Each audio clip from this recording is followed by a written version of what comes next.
Pat, a long summer of pre-season, but the new campaign is finally here. How's the mood in the camp? Yeah, very excited. I feel like I'm holding them back, and they just want to go. Everyone loves the Premiership. It's I think after last season, there's so many records broken, so around people watching, and obviously the final was massive, and then for us, the way we finished the season, boys just want to get out there again. So no, it's like can't wait to Friday to rock around. 5 games in pre-season as well in this last block. How do you assess the pre-season campaign as a whole? Different, but feedback from players really enjoyable.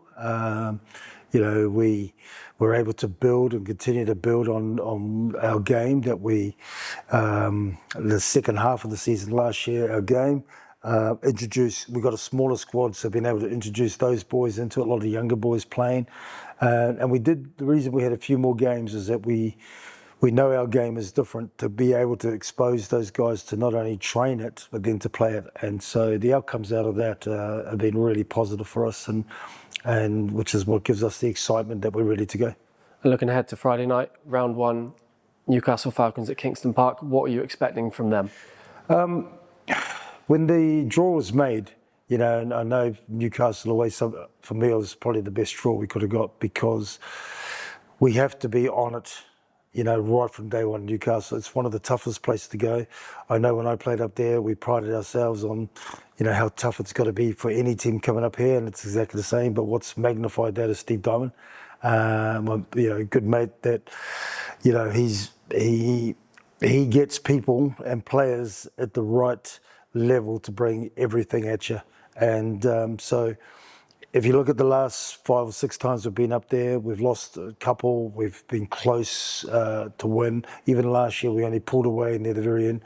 So if you add that in, and then you add Steve, and then if you look at Steve's being able to have a full pre-season and do things that, will only generate a real closeness in that group, which makes it very much more difficult.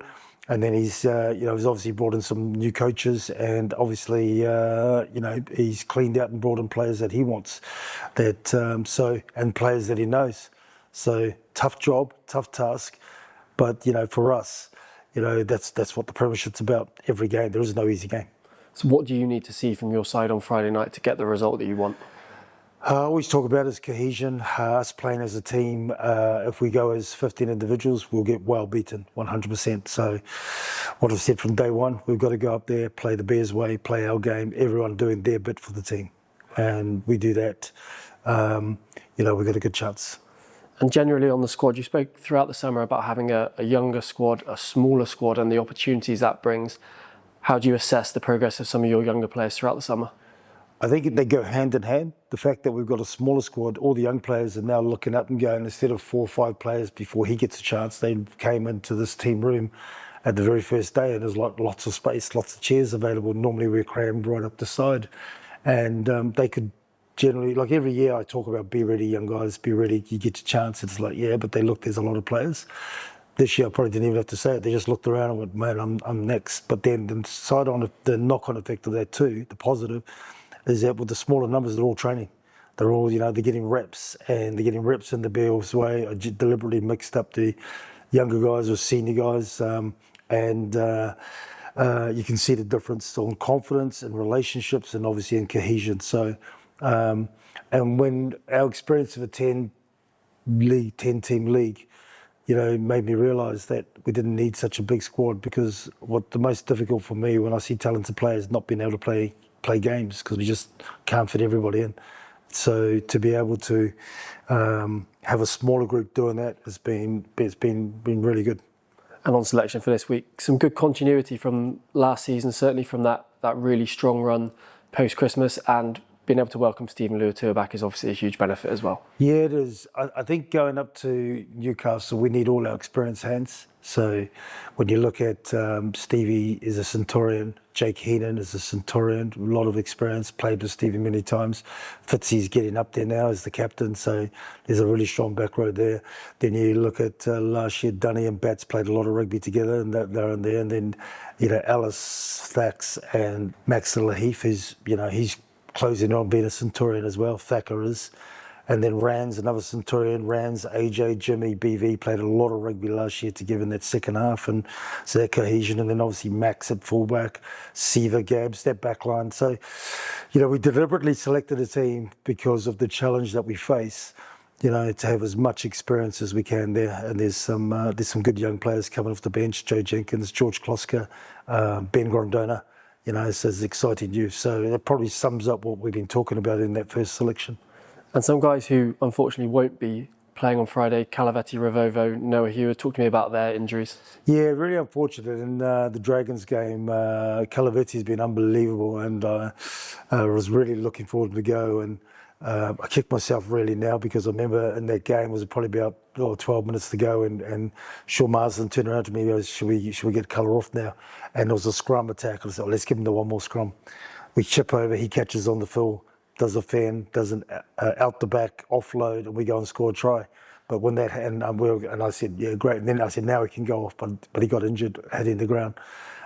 So he injured his shoulder. So we're looking at maybe 5-6 weeks. So he should be back around round 6. We're hoping when we play Northampton here. So while it's unfortunate, that's brought young Joe Jenkins into the picture as well. So I will say next guy ready to go. And Noah Hewitt, another one that will miss. Yeah, Noah was looking really good too, and it was that training. He got caught in an awkward position to overextend. So so he had a big hamstring injury as well, more on the tendon. So he had some surgery, so he'll be out for a good time.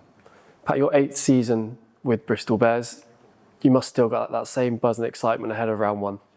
Yeah, I mean, I say many times I don't really go season to season. It's the journey, and I look back at where we were when I first arrived, and I look at the highs, the lows, the good times, the challenging times, and when you go through all of that, and the beauty about seeing it all and experiencing it all, is that what's exciting me now is there's like a fresh new energy, particularly the way we finished last season. I'm probably being able to say, this is it. This is what we're going to hang our hat on, and everybody buying in. So it really feels like it's my first season. And then obviously, I mean, even from my first year, I think Steve Luatua and Joe Batley, and even Joe was here, left, came back. So really, Stevie's the guy. There's a lot of guys. I see guys on the wall and who've been part of this journey that are no longer here. And it's the next group that are coming through. So, I am. I feel really good and energized and can't wait to get going.